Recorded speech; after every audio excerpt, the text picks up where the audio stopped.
Aideed Medina, and Aideed Medina Argueta. I forget sometimes that I've been married.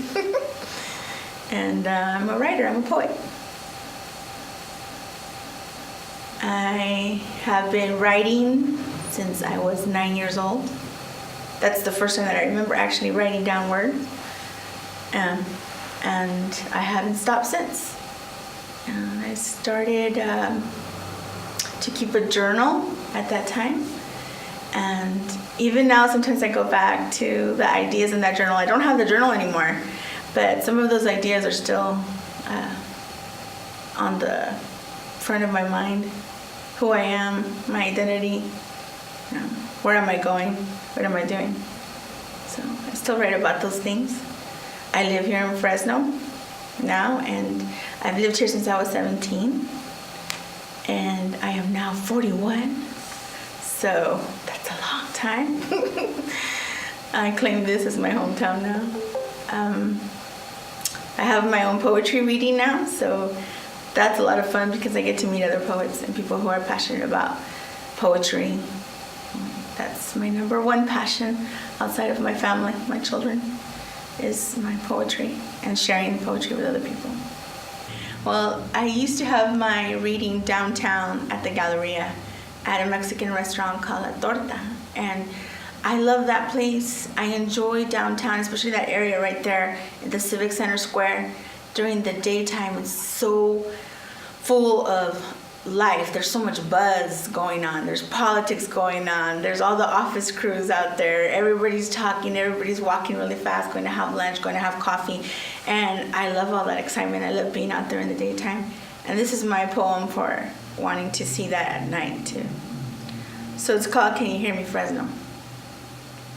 Downtown concrete, new steel, weathered down stone, playing a daytime hum. I know you have a nighttime song. Somewhere on the sidewalks we rush on in high-heeled steps. Starbucks drown, the law club, the lawless, and the paper-bound.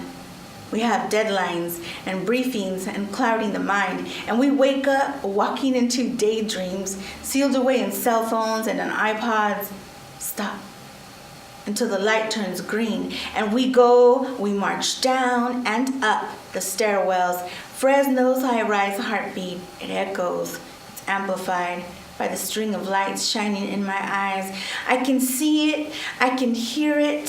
Fresno will be playing me a nighttime song tonight. Let me pretend you are not so near. On this side of the hemisphere, on my continent, so close to me.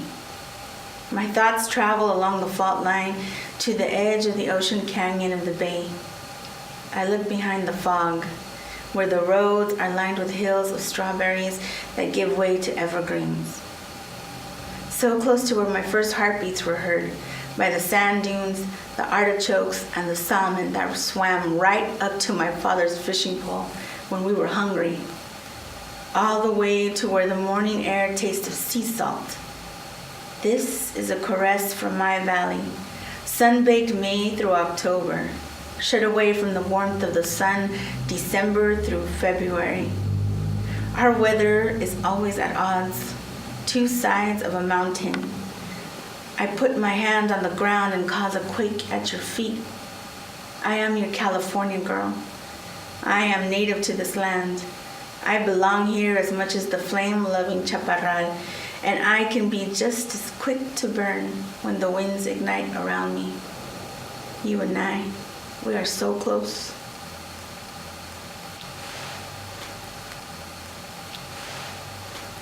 Oh, write from your heart, first of all.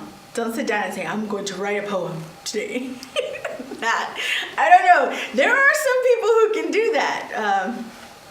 I don't know what their success or their happiness with their work is. If they do that, then it becomes a chore or a job.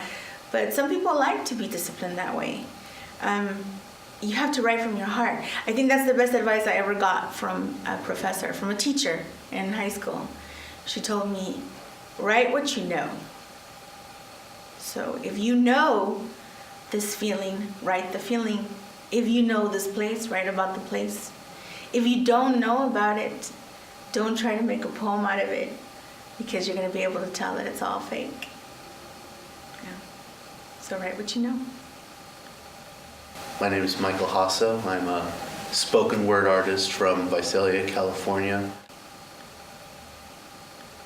I've been involved in poetry for about 5 years now. I started back in high school, and I worked and developed my craft during my sophomore and junior years. And as I left high school, I started attending more shows, more open mic and slam poetry venues, especially the Fresno Beatdown Slam.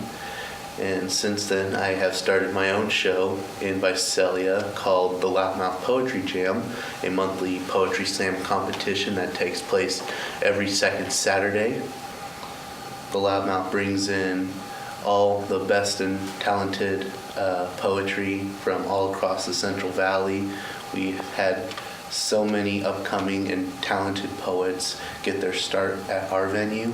We have brought in some amazing guest performers from all across California, including the Saint from LA and other guest performers like the Stockton National Poetry Slam team.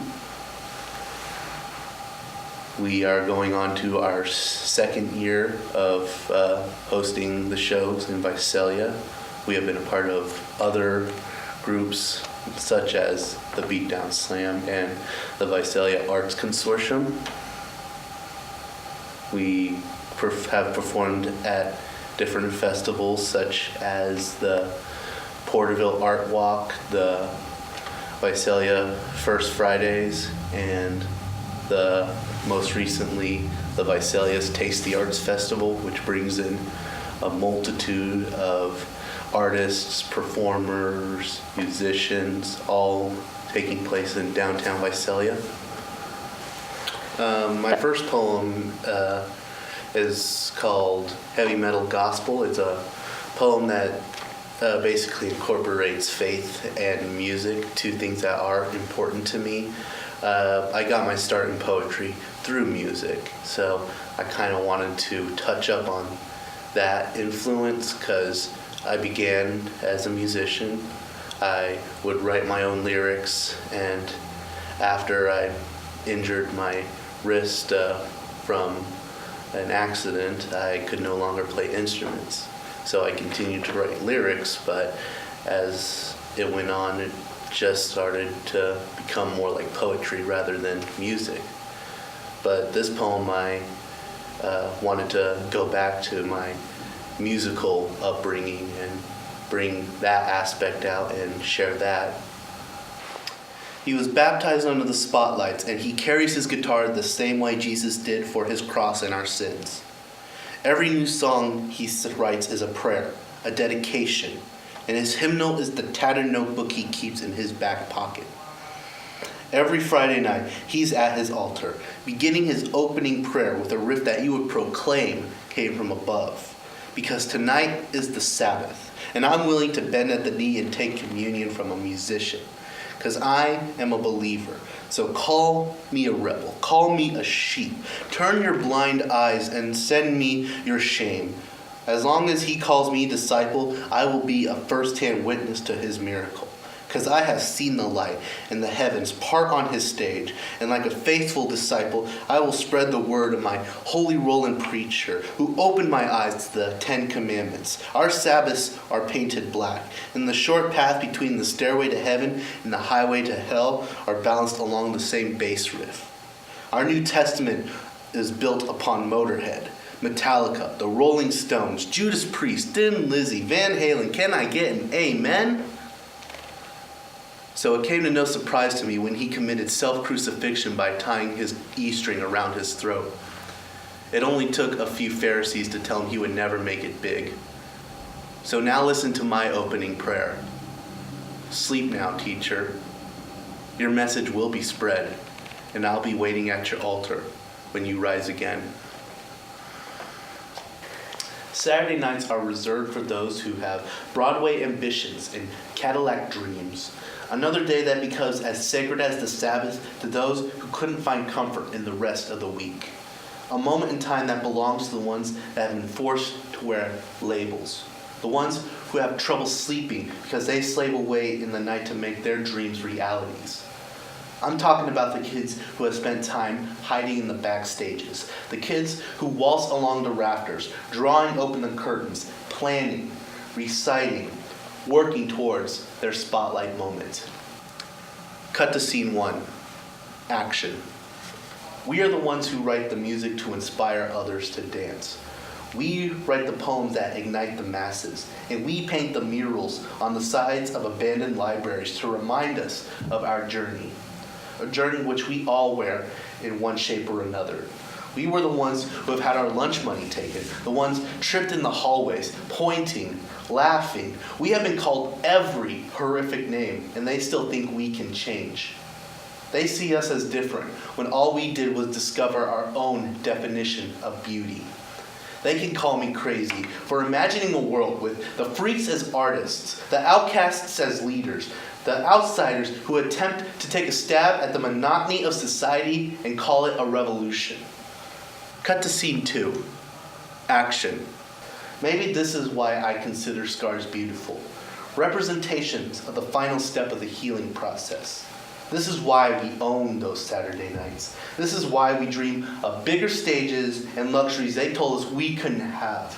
Much like boxers who tell stories of their old bouts, our knockout moment was when we learned how to get up from the canvas after another barrage and onslaught of words that only cut deeper and deeper.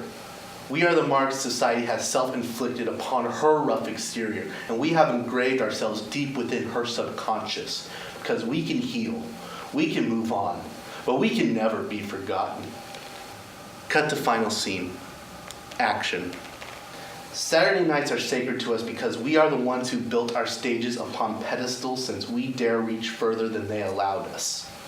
And hopefully by Sunday morning, they will see us through a new perspective.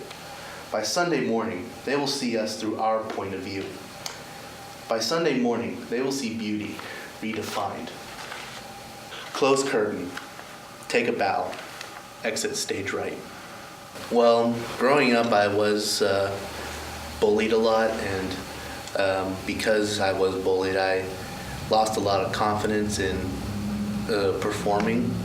So a lot of times, whenever they held auditions for the school musical, instead of auditioning for a role, I would volunteer to work backstage just because I was nervous and afraid. So I wrote that poem based off of my experiences of being a stagehand and being a victim of bullying. Nowadays, my focus is for my poetry are towards, people who have been bullied, who have dealt with those experiences, because it's a very personal issue to me, and it's a very well-known issue now with all the stories we hear in the media, especially. So it's just my connection to try and reach out to other people who have felt victimized and let them know that you can become empowered. You can find you can find hope in your situations. Just get your name out there. Go check out venues and open mic shows and sign up to share your work. I mean, for open mic, you get only positive feedback. Join a group, join a club that focuses on writing. Find other people who share your interests. Just get involved, because when you get involved, you make connections. You find people that actually share similarities and people who will only help you, who want to see you achieve and get better. So check out different venues, share your work, challenge yourself to write a specific amount a day. Just keep writing, because because once you start writing, you just don't want to stop. It's the feeling of letting it all out on the page that keeps me writing. I'm Rachel Ramos. I'm 27 years old, and I have a bachelor's degree in English education from CSU Fresno, and I'm currently in the credential program over at CSU Fresno. I'm married, and we have a 6-year-old daughter, so that's pretty much most of my time. I also still work at Starbucks while going through the credential program and taking all my classes and taking care of my family. Let's see, but I learned a lot about making time for writing because I don't have any time. So I started writing probably when I was 15. I went to the Young Writers Conference at CSU Fresno. A very nice teacher nominated me for that, so I got to go. And I took a poetry workshop there. But I didn't start regularly writing probably until I was 17, when I was 15, CPS took me from my mother and made me live with my father, who I didn't really know very well. And after about a year and a half, he kicked me out. And so I ended up with this guardian who was a woman that I'd known since I was 13, and she was also an English teacher, and she was a songwriter. And so I was going through a lot of stuff, and I sort of started writing out of necessity. So that's where most of the poetry started, just this idea that I needed this therapy very badly. And I started writing down everything that I thought everywhere. I had a thought book, a little notebook that I kept with me, and I wrote poetry pretty regularly. And pretty much since then, it's just been this regular thing that I go back to. It's very therapeutic, it's calming, and it really, really helps me work things out. It's a lot cheaper than actual therapy. Socialist dictatorship is an oxymoron, but it is what the soul cries for. It seems this world must have brotherly love shoved down the throats of the masses. Like a family, we must contribute to a household pot and draw from it when expenses arise. Mother and father cannot work only for themselves and expect to see their children thrive. But this society doesn't understand why it must sacrifice for the future. The society that says I, me, I deserves to fail like rapture under the sea. And those that must cling to this individualistic Randian philosophy should perish with their brethren. Those that do for themselves only and disrupt the order of a society that does for everyone must be removed. In a land where people own everything and classes do not exist, there is not room for the selfishly motivated. Make this world a better place for your fellow humans and future humans as much as for yourself. Socialism is equality, dignity, and our love for one another. Socialism is not a dirty word. We need to take it back. I wrote this poem for a class. It was an assignment for a prose poem, but the subject, of course, was entirely my choosing. And it pretty much sums up my political ideology, if you couldn't guess. I make nods to Rapture Under the Sea, and this comes from a pretty well-known video game called BioShock, but it also has a full narrative novel that chronicles the creator's decision to build the city apart from society. And it had a lot to do with the philosophy of Ayn Rand. So, of course, the entire society goes down in flames, as it would when following a Randian philosophy, at least in my opinion. And then I've been fighting for socialism for a few years now. Once I educated myself on world politics and sort of discovered my desire to help those in need for no other reason than that they're fellow humans. And so it was fitting because on this election day of 2012, between Mitt Romney and Barack Obama, there seemed to be this huge pitting of, the conservatives and the liberals and who cared about who and what was really at stake. And I just was really irritated by the use of socialism in such a negative way all the time. Like, they just threw it around and nobody knew what it meant. So I sort of went off on a rant. The word makes me shudder. Rare is a fiction that helps you sleep and take rides like you are safe. Poison in my mind as these little explosives detonate around me, thrown by multimedia composition. I can barely say it. To pronounce each consonant brings it to life and makes it reality once again. The word is thrown around in casual conversation and joked about by people who have never had a piece of themselves stolen. Each little aural bomb pulls at the shrapnel tearing at my soul, and a little crack flutters across my face, exposing the pain that my happiness tries so valiantly to vanquish. Waging a crusade against the casualties that seem to reanimate endlessly. The word makes me shudder, because it reminds me of the ghost that is with me always. Not your ghost with your actions and reactions, proving you are everything I should have seen but hoped was better in you. But my ghost that was carefree and never knew such rage. My ghost that was spawned in the middle of the night and choked on her tears and was left inside out like her dress. The word makes me shudder. I sort of hope the poem speaks a bit for itself as far as what it's about. And basically, I was raped on February 18th, 2011, and it was by an acquaintance, and unfortunately this man had money and therefore never suffered any consequences for his actions. He was even able to buy off most of my other acquaintances so that my social circle shrank quite considerably. And this kind of theft, it leaves a lot of anger behind. And I did actually see a real therapist to deal with this trauma, but in the end, it was writing about it that really helped me heal. Ironically, after I wrote the poem, I started being able to talk about it. I started being able to say the word rape, which is what the poem is about, not being able to say it. And I mean, I didn't put it on Facebook or anything, but it became a part of my past as opposed to something that I was currently going through. And I can mention it when it's relevant. I don't have to avoid it or hide it anymore. And it took a long time to go through these emotions, to not blame myself, to understand that it wasn't anything that I could have changed. There was a lot of what ifs, but it wasn't my fault. And that was a lot. It took a lot to get to that point because even the cops made it sound like it was my fault. So it's like this was just one example of how important writing was and is to me, that I was able to use something as simple as a poem to move past a trauma like that.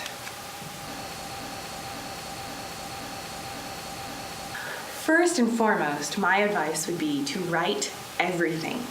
There is intrinsic value in writing, and it doesn't need to be read or appreciated by anyone but the writer.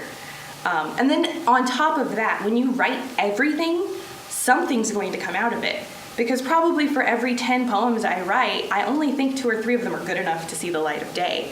But imagine how much fewer poems I would want people to see if I only wrote those ones, if I didn't just write everything regardless of whether I thought it was good or not.